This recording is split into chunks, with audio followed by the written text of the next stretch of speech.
The color rule that makes any small space feel bigger and brighter. This one color rule can make your smallest room feel twice as big in less than a weekend. No renovation, no new furniture, just paint and placement done the right way. Quick disclaimer before we start. Always test paint in a small area first, and make sure your room is well ventilated while working. If this helps you, hit subscribe right now, because the best part is coming later in this video. Let's get straight into it. Small spaces feel cramped for one simple reason: poor color choices are blocking light instead of bouncing it around the room. The color rule fixes that instantly. Here is exactly what you need, and almost all of it you probably already own. First, a light neutral wall paint, something like soft white, warm ivory, or pale gray. Usually $8 to $15 for a sample size, or around $30 for a full gallon. Second, a satin or eggshell finish paint, not flat, because sheen reflects light and flat absorbs it. Third, a roller, an angled brush, and painter's tape, all under $15 combined if you don't already have them.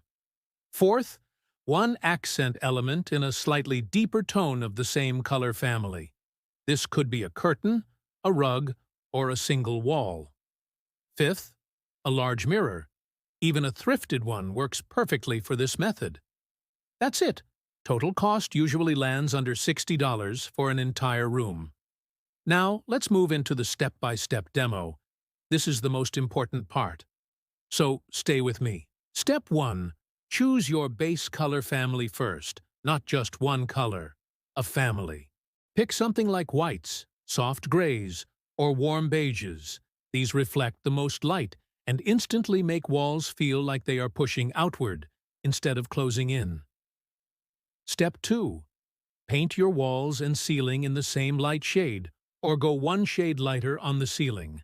This is the real simple trick most people skip. When the ceiling and walls blend, your eyes can't find a hard stopping point, and the room reads as taller and more open. Step 3. Use a satin or eggshell finish. Never flat matte paint on small space walls.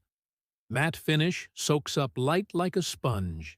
Satin finish bounces light back into the room, which is a huge part of why this color rule works so well. Step 4. Keep your trim, baseboards, and door frames a shade lighter, or the exact same white as your walls. When trim contrasts too strongly, it visually chops the room into smaller sections.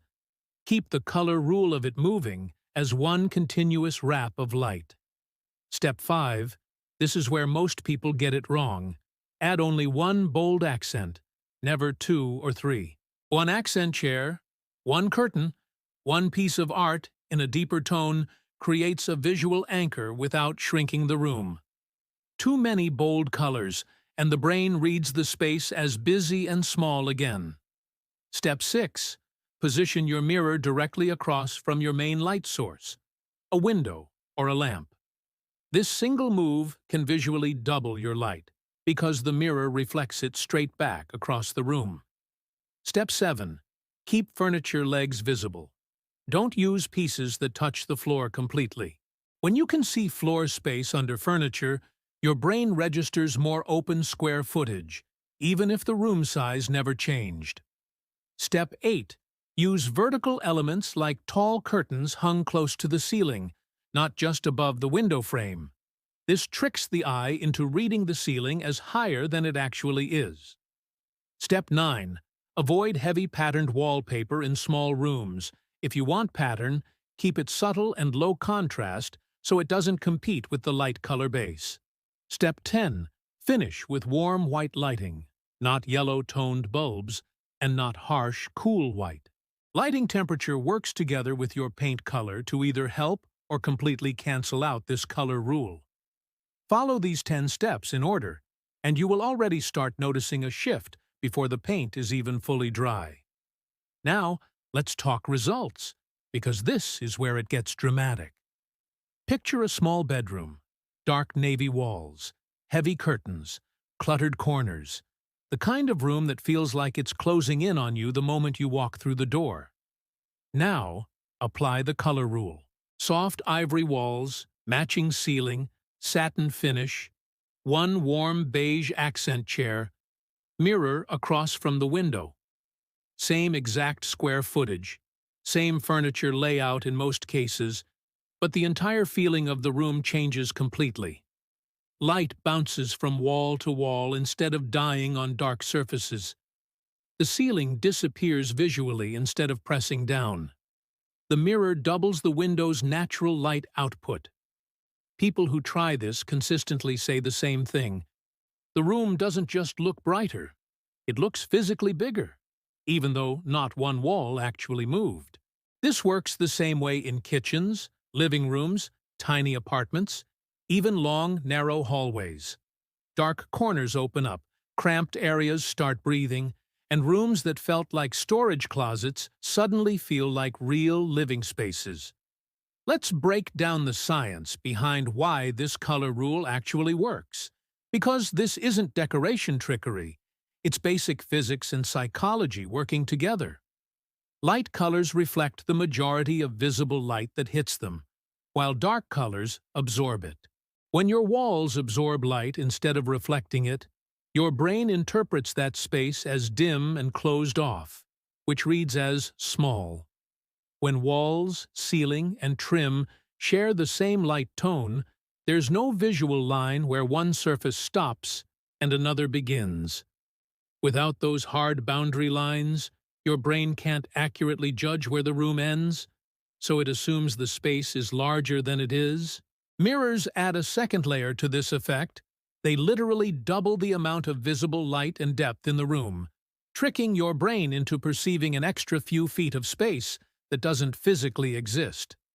This is the exact same color psychology used by interior designers, home stagers, and even hotel chains to make small guest rooms feel open and premium. Now for safety and a few extra tips before you start your own project. Always work in a ventilated room when painting, open windows, or run a fan. Use low or zero VOC paint whenever possible, especially in bedrooms. Let each coat dry fully before adding a second layer. Rushing this step causes streaking and uneven light reflection. Test your chosen color in both daylight and lamplight before committing to the full room, because lighting completely changes how a color reads on the wall. If you're renting, ask your landlord about approved paint colors first, or use removable options like curtains, rugs, and mirrors to get a similar effect without touching the walls at all. For long-term results, avoid switching to dark trend colors later, since reintroducing dark tones will slowly undo the open, airy feeling you just created. Stick with your light base family and simply rotate accent pieces seasonally if you want variety. Let's take a quick moment for some background context on why small spaces feel cramped in the first place. Most small rooms aren't actually small in square footage. They're small in how they use light. Builders often use standard ceiling heights and small windows in budget homes, which naturally limits how much natural light enters a room. When people paint those rooms in trendy dark colors without understanding light reflection, they unintentionally shrink the space even further. Color psychology has shown for decades that lighter, cooler, and more reflective tones create an automatic sense of openness in the human brain, while darker, warmer, and less reflective tones create a sense of enclosure. That's really the entire secret behind this video. Understanding that color isn't just decoration, it's a tool that directly controls how spacious a room feels. So let's quickly recap everything you just learned. Choose one light color family for walls and ceiling. Use satin or eggshell finish, never flat. Keep trim blending instead of contrasting. Add only one bold accent, not several. Place a mirror across from your main light source. Keep furniture legs visible and curtains hung high. Finish with warm white lighting to complete the effect. That's the full color rule, and it works in bedrooms, living rooms, kitchens, and even the tiniest apartments. If this video helped you see your space differently, smash that like button right now. Drop a comment telling me which room you're applying this color rule to first. Subscribe and hit the bell so you don't miss the next video where we break down even more simple tricks like this one. Thanks for watching, and I'll see you in the next one.